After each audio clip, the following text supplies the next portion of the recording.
Welcome to SOAR, Ifama. Thank you. Thank you for having me. Well, this is something that has been in the works for a while, and now we're finally having an opportunity to talk and do this interview. So I'm really excited. Um, so I would love to introduce you to my audience so that they can understand your background and why we're talking about our topic. And the topic is your BMI causing you shame? Culturally informed wellness. So Ifama Oku is a board certified family nurse practitioner who's licensed to practice in the state of Washington and California. She treats a wide range of acute and chronic conditions and specializes in weight management, peptide therapy, women's and men's health, and anti aging, bioidentical hormone replacement therapy, male and female sexual dysfunction, menopause symptoms, thyroid dysfunction, and adrenal support. She believes in restorative medicine, that is, getting to the root cause of weight gain and illness and employing a combination of naturopathic approaches to treatments, including holistic medications, nutritional and lifestyle counseling, and mindfulness practices for improving health. So I'm so excited to have Ifama to discuss this really important topic. So I always like to start. So I read your bio, but I always like to start by asking you to share your story. I believe that our stories are powerful. And as we share our stories, we really start to shift the narrative, empower ourselves, and empower others. So please share how you got to where you are today and doing all of these wonderful things that you're doing. Yeah, I knew from a very young age that I wanted to be in the healthcare field. I made the mistake of telling my dad at 6 that I wanted to be a doctor, and he took that and he ran with it. But in the end, that didn't happen. But I was interested in health. I was fascinated with it. Um, there's so many ways in which you can heal people. But at a young age, I just knew that that was something that I gravitated towards. And so, um, in college, I majored in health education, um, but did not know, at the time that I was coming up, we didn't hear about nurse practitioners. I didn't know what that really was. Um, I knew what I didn't want to do. I knew that, being an RN, which is a highly respectable position, was not for me.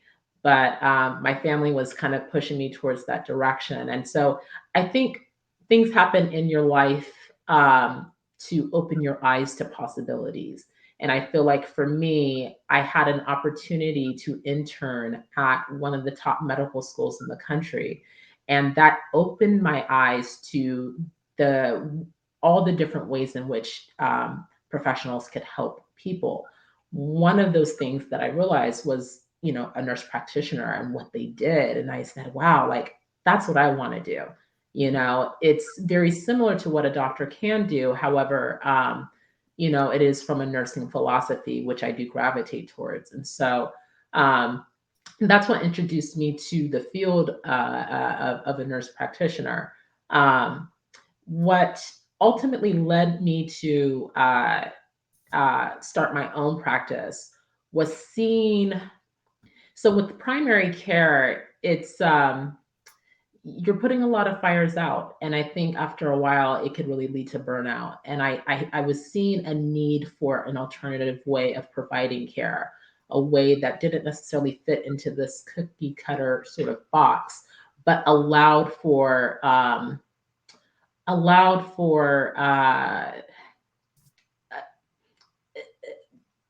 I guess, for lack of a better word, um, outside box way of thinking.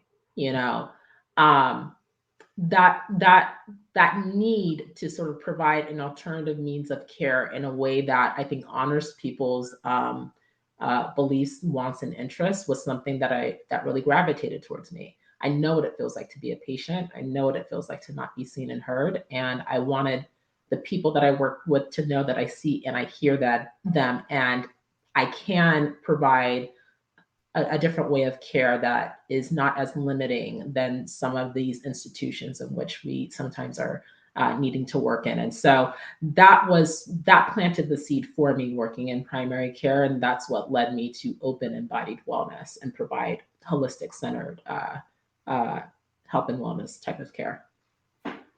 Awesome. It sounds like you really have you're invested in making sure that people get what they need from where they are. And I know that it's definitely a difference in the nursing philosophy and in the medical school philosophy. And a lot of times being able to reach people where they are is a lot more effective than somewhat of the prescriptive way that doctors can be. I think we're changing, we're evolving, but you guys Sure. definitely are ahead of the curve on that. Yeah. Now, we're talking about the topic of BMI, and it's the Hmm. beginning of the year, and a lot of us have set goals to reduce our BMI, myself included, Right. and to lose weight and to get healthier. But there has been some controversy over the use of the BMI as being the gold standard. Like in medicine, we Right. were taught this is the gold standard for how you determine whether someone is healthy or unhealthy, overweight or obese. I mean, I saw a patient who was 6'4", and his Mhm. BMI told him he needed to be 180 pounds, and he was an ex Right. athlete. And that was just ridiculous for his height. He would be like, a little string bean. And I know some Right. of us as Black women, um, we've I know I felt shamed by my BMI even when I was exercising and working out and in great health. I still was not below 25 BMI. Sure. So Sure. I would love to hear what your thoughts are on that. Yeah, we have to sort of take into consideration what the BMI accounts for. What does it account for? So certainly one's height in relation to their weight, but we also need to consider muscle. And what we do know is that muscle weighs more than fat. And that's why we see athletes who are physically very fit, and they're active and they look like the prototype of health. Their BMIs are going to be higher because their muscle mass is larger. So that's one thing to consider. And also, with African Americans in general too, we are genetically for the most part have more muscle mass, Mhm. and so we also as Black people have to take that into account as well. So, in my practice, I do utilize the BMI, but I always tell my clients that this is just a piece of the information. This doesn't tell us the whole story. Part of a comprehensive, holistic approach to care should be utilizing, understanding various aspects of information. So, yes, maybe you'll look at BMI, but maybe we'll also look at lab work. Let's see if there's any metabolic issues that are happening there. Maybe we'll do waist hip circumference measures to better understand size in relation to your height. So all of those sort of factors come into play. But yes, one of the greatest flaws is that it doesn't take into account genetic differences in body composition, in muscle mass, all of which impacts BMI. Mhm. That is a really great point. And what I'm getting from what you're saying is that it's a tool amongst other Yes, tools, but we yes, definitely should not shame ourselves because of our BMI. no, And no, and so I know that I have been there. So I'm letting everybody know, do not shame yourself because of your BMI. Use it as a tool and find someone who what I would call practices culturally competent holistic wellness. So I exactly. know in a lot of spaces, um, people are becoming more aware of how to be culturally competent. I know in medicine, we've had to shift and learn how to be more culturally competent. And mental health, we've had to shift and learn how to do that as well. So, how do you practice culturally competent holistic wellness in your practice? Yeah, well, I'll say this. I'm now dually board certified as well as a psychiatric mental health nurse practitioner, and we actually just launched Embody Wellness Psychiatry. So certainly, mental health is integrated in what I do. Um, it goes back again to understanding who it is that you're working with. It's not enough to just impose one's own treatment plan onto somebody else. You have to understand their story. Yeah, You have to understand what matters to them. What do they value? Get their input. um, there has to be buy-in, from that patient that you're working with, if you're really wanting to execute a plan of care. So yeah, it's as simple as just understanding who and what you're working with. You know, at the end of the day, and I think we can attest to this because every provider has been a patient, right? And I know for myself, I feel I feel best when I feel that the provider I'm working with sees me and hears me. We may have differences in terms of opinions or in terms of what is best, but at minimum, if there's a space where I'm invited to speak, and express my concerns, um, I'm going to leave feeling pretty good, yeah, And so I think that is a part of culturally based care is understanding people where they're coming from and seeing how we can incorporate their needs, wants, and concerns into a plan. absolutely. I love what you said because that goes across all cultures, right? It goes Right. across, you know, whether it's race or ethnicity, but also whether it's south or north or whether it's a microculture. That kind of goes across all cultures and really allows you to be culturally competent if you're listening first and finding out what's important to them. So yeah. Yeah, absolutely. So I know when we talked before, you shared a little bit about your background and how you were raised with some tradition and culture from your background, and Hmm. how you had your culture that was in your home from your family, and then you had American culture. So you were Right. bicultural, right? You had two cultures. Right. Right. So I would just love to hear how that played out for you, especially in regards to wellness. Yeah. And if I may, if you could maybe specify a little bit about what you mean by how it played out. Yeah, so I know I have friends who have come from different cultures, like maybe they're Mexican, and a lot of the traditions that they have, the meals or the foods, are a little bit, or even like wellness practices may be a little bit different. And then uh, with American culture, there may be a different way of looking at wellness and holistic things. I know one of my friends is very into plant-based medicines and other Right. things that kind of come from cultures from long, long, long time ago, which is very different than maybe a Western approach. So Yeah. I mean, I don't know if you feel like your culture, gave you different wellness practices than you got from American culture, or if it was pretty much the same. Yeah, it's a little complex. So my family's from Nigeria, and my parents immigrated here uh, in the late '70s, early '80s, and then had me soon after. And so a lot of what I know about health and wellness is a byproduct of just being born and raised in this country. But what I will say is that there are certain traditions that my parents brought early on that resonated.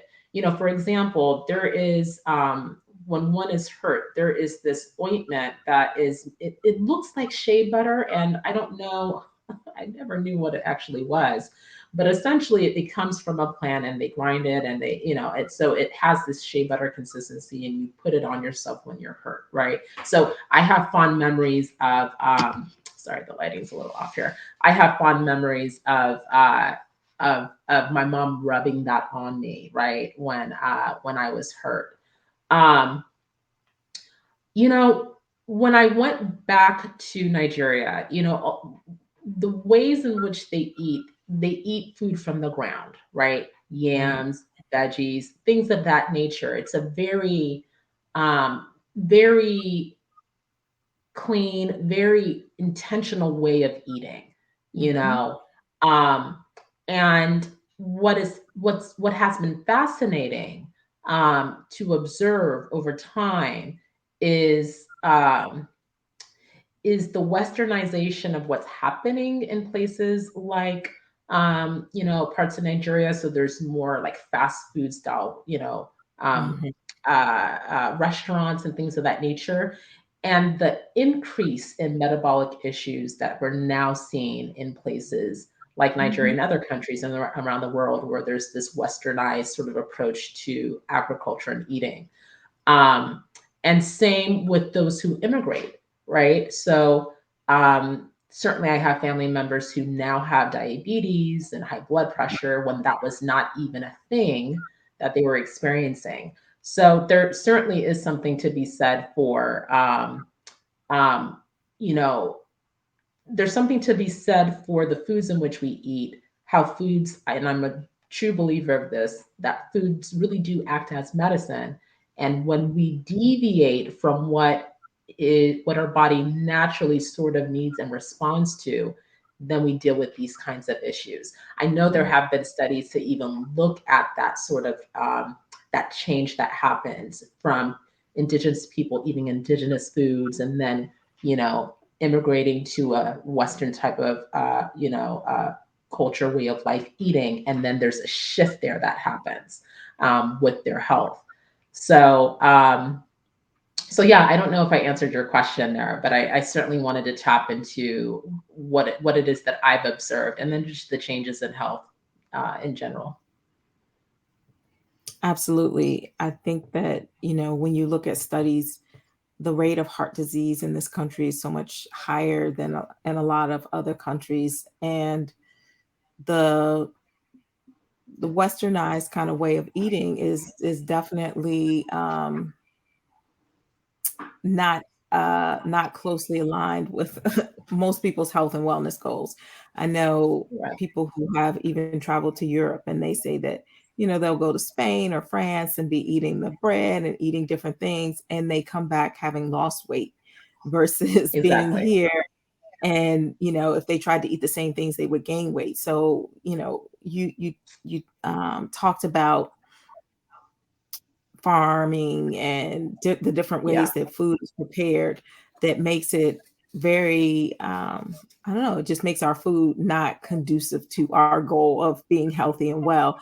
I recently went to South Africa, and when I was in South Africa, I didn't adhere to the same sort of like restrictive eating plan that I did here because I wanted to experience some of their food. Sure. And Yeah. so I ate a little bit of everything, even some of the desserts, and the food was Yes. amazing. It was just Yeah. amazing. Yeah. And I felt so good. I didn't feel that fatigue and that heaviness that I'll feel sometimes if I eat something sweet, or Yeah. we also were walking, and it was just, yeah, it was just totally different. And of course, I came back and I had not gained any weight. I think I had probably even lost a couple of pounds, but it's Yeah. it's just a huge difference. It is, and not to segue too far into it, but I it's I've always and I'm sure maybe you've experienced this in med school, but when we're taught about um, genetic risk factors in regards to ethnicity and race, which always irked me because it's not the one's race is not a risk factor, but I digress. But when we talk about that, oftentimes what we're leaving out of the equation is the context as to why that is. And what I had just mentioned, if you go to indigenous places that is not very influenced by Western ways of sort of living and being, you find that these people are some of the most healthiest, and they're black, right? Or they're, or if you go to a different, continent. Um, and so it's not one's genetics that we're often taught in medical or nursing school. It's lifestyle Mm, factors, it's environmental factors, it's stressors, it's all of that that you experience as a person of color when you are in countries like this. And so that is oftentimes what's left out of the equation. And so I think when going back to shame, mm, it's one should not feel shame for things that are happening that are outside of your control. This is a systemic issue, you know, and we're made to feel shamed. We're made to feel that our genetics are at fault mhm, when historically we've been thriving and doing very well. And mhm, because there was a deviation in the indigenous ways of living, now we're seeing the sequela of that. We're seeing the problems associated with that, So context matters in these conversations. They always do. absolutely. I love what you just said, everything that you just said, because it's so true. We get kind of labeled as, oh, you're black, you're going to have high blood pressure, or you're going to have Yeah. diabetes, or Yeah. and it's because of your genetics. And when somebody has been telling you that all your life, or been telling your family that, it's easy to feel shamed, or like, yeah, you're the problem. But you just point out that when you go to people who are in their indigenous environments, and they are just as healthy and they don't have these issues. I remember they tried to tell us in medical school that, because I think somebody asked that question, well, if Black people, are more prone to hypertension, what about Black people in Africa? And I think they tried to tell us that it was the same. Of course But they're gonna say that. that it and was just, imagine, and imagine being a black person hearing that. Like for me, that was traumatic. yep. It was traumatic for me. First of all, I'm one of the only black people in my cohort. So it was very traumatic to hear that. And the messaging that it tells other cultures too about people like you and like me, it's horrible. Hmm. Absolutely horrible. So you explained that, when you work with your clients, you listen and you see where they are, and you really kind of take that into account. So what are some of the things that you do when you are helping your clients holistically that you feel like makes a huge impact in them being able to kind of reach their results? Yeah, so as it relates to nutrition, so I'll focus on the weight loss part of what I do. As it relates to nutrition, I teach people what it means to eat more mindfully, more intuitively. So Mhm, oftentimes I'll have people write write their food log, but also write like a mood log. And I ask people to pay attention to how foods make them feel physically after they eat. What signs are they noticing? Are they feeling bloated or less bloated, gassy, less gassy? Do they feel kind of do they feel tired, lethargic, or energized? That type of thing. And then I also ask them to write down how they feel emotionally after they eat. You know, do they feel kind of happy? Do they feel kind of like down, low? Often, so many times we're taught to feel it that it's a good thing that after we eat we want to feel like we want to have a nap, and that's not food should not run you down to the point where you need to sleep. There's something wrong with that. Food should give you a sense of vitality and energy, and it should satiate you in a way that feels good and light. It shouldn't, you shouldn't feel heavy and like you can't move. So understanding how foods serve you physically and emotionally allows for you to make better food choices in the long run. So that's what I teach people. I'm in the business of sustaining not just weight loss, but health and well-being.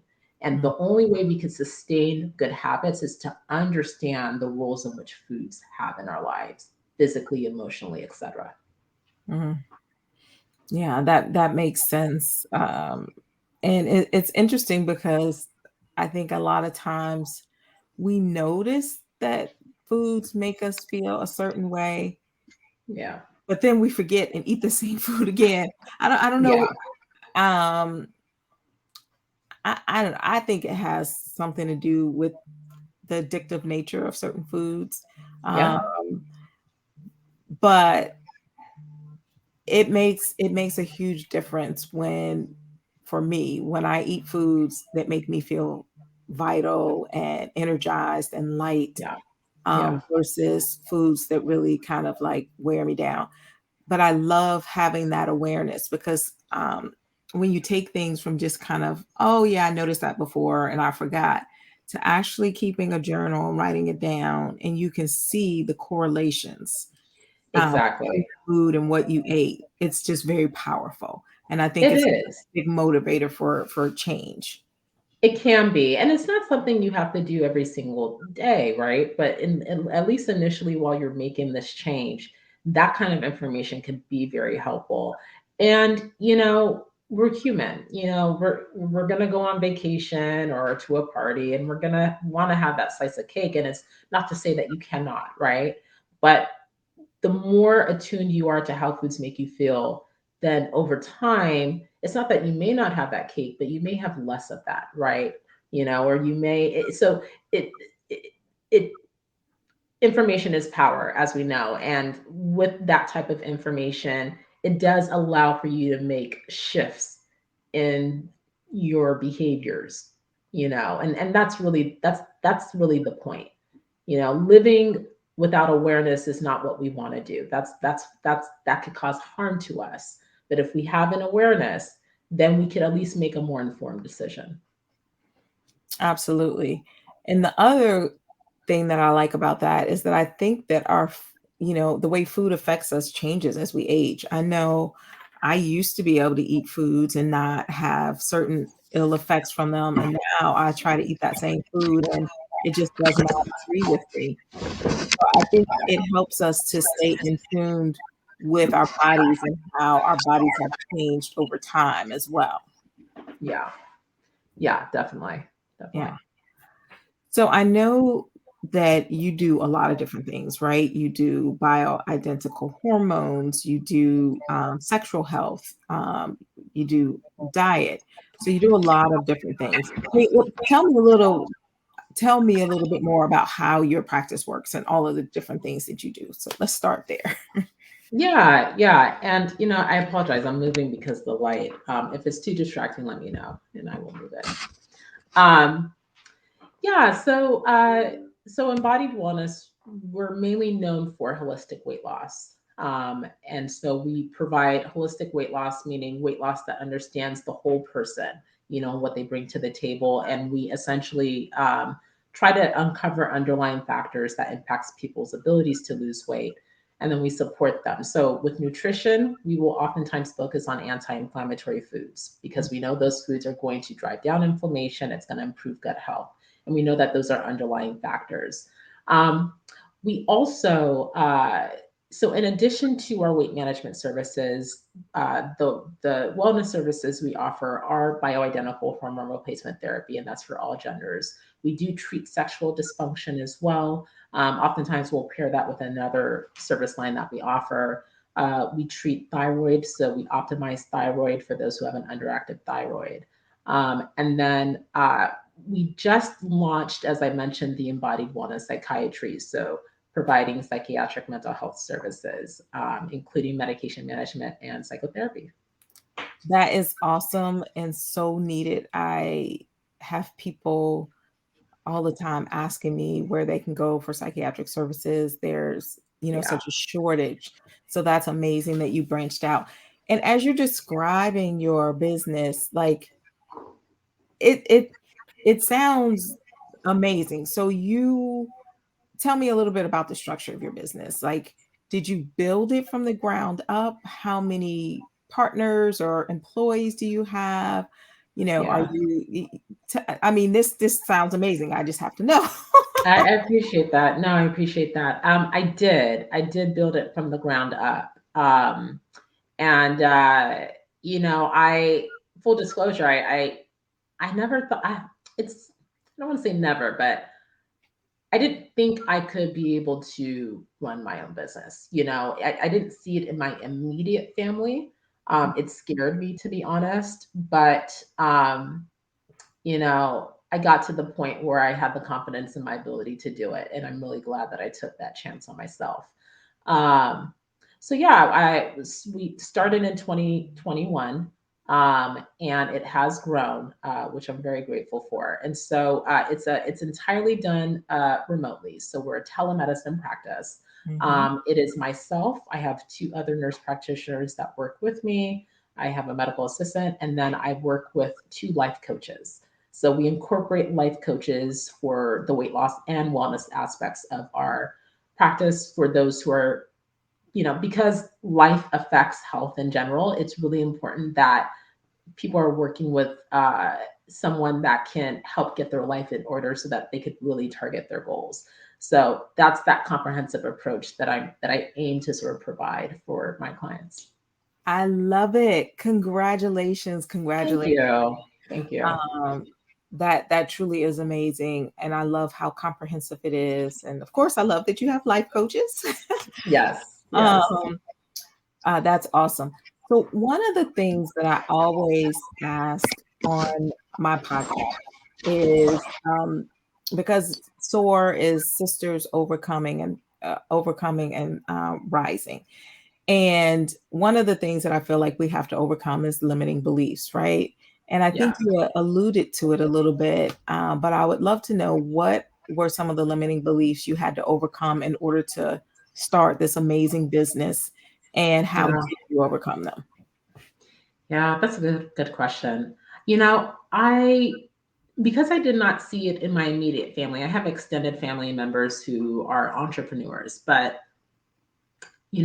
I grew up with my parents grew up in an area where it was you pull yourself up by your bootstraps, you work for an employer, you work there until you're 65, get your pension, then you die. And it's Mhm. very like it's Very very linear. systematic in that way. Yeah. And so I just but I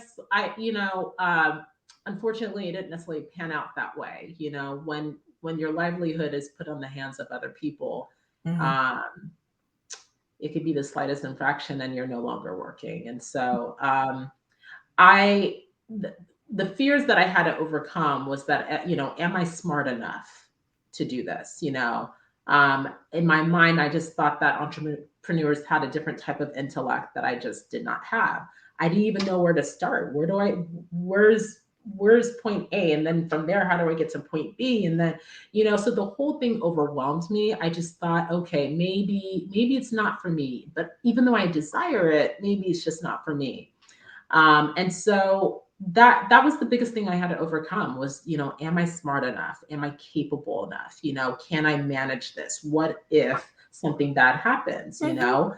I have a Mhm. mortgage, I have a family, so that those were all the fears that I had to sort of overcome. And how did you overcome them? You know, I'm a big believer of signs. And I had a very strong thought in January of 2021 of, man, I want to, at the time, I just thought, okay, I want to be a 1099, work independently, set my own hours, have more autonomy, because the autonomy is a big thing in healthcare. And um, I came across an article by a blogger who was also a nurse practitioner, and he was essentially laying the groundwork of how you can break free and be your own boss. And for whatever reason, I gravitated towards his Mm. information and read everything that he had. And he had this blueprint of step by step by step. Wow. And I was like, okay, I can do that. I need direction. I need something. And I really did take that as a sign. And he was also receptive to mentoring me as well. And Wow. so from there, I followed the blueprint. I did what he had recommended, and it worked out. Mm. That's amazing. I believe also in the law of attraction, and I believe that when Yeah. you are clear about your intentions and your desires and you put it out there, you have the courage to put it out there, Yeah. that the universe will send it your way and attract it. You will attract it to yourself. So I love that. And then after that happens, though, you do have to take action. And so Yes. you actually, studied and listened to everything he said and followed the blueprint and reached out and he mentored Yes. you. That's amazing. Yes. So I love the synchronicity, but I also love the intentionality and the action that you did to manifest your dream. Thank you. Very Yeah. inspiring. Yeah. Thank you. Thank you. So as we wrap up, I would love for you to share like three wellness tips. Maybe these are tips that people are not as aware of as other things or don't think of top of mind, but three wellness tips that people could start doing right away. Uh, Yeah. Well, the first one, and this is what I do every night, is the guided meditation. mhm, And I think, so much of what we do, we're constantly on, doing. Particularly for even healthcare providers, we're constantly helping other people and not necessarily filling our own cup. And I know that I'm guilty of that, really. And so, a guided meditation, if you just dedicate 5 to 10 minutes every day for yourself to just be still, get centered, go inward, fill your own cup. Um, so I would recommend that for people who are able-bodied. Movement. Movement is really important. Moving your body. It's not just for, and I'm not specifically just talking for weight loss, although that could be an added benefit for people who are looking to lose weight. But um, movement helps, release stress, increases dopamine levels. Like, it's so important for overall health and well being. So, that I would say do.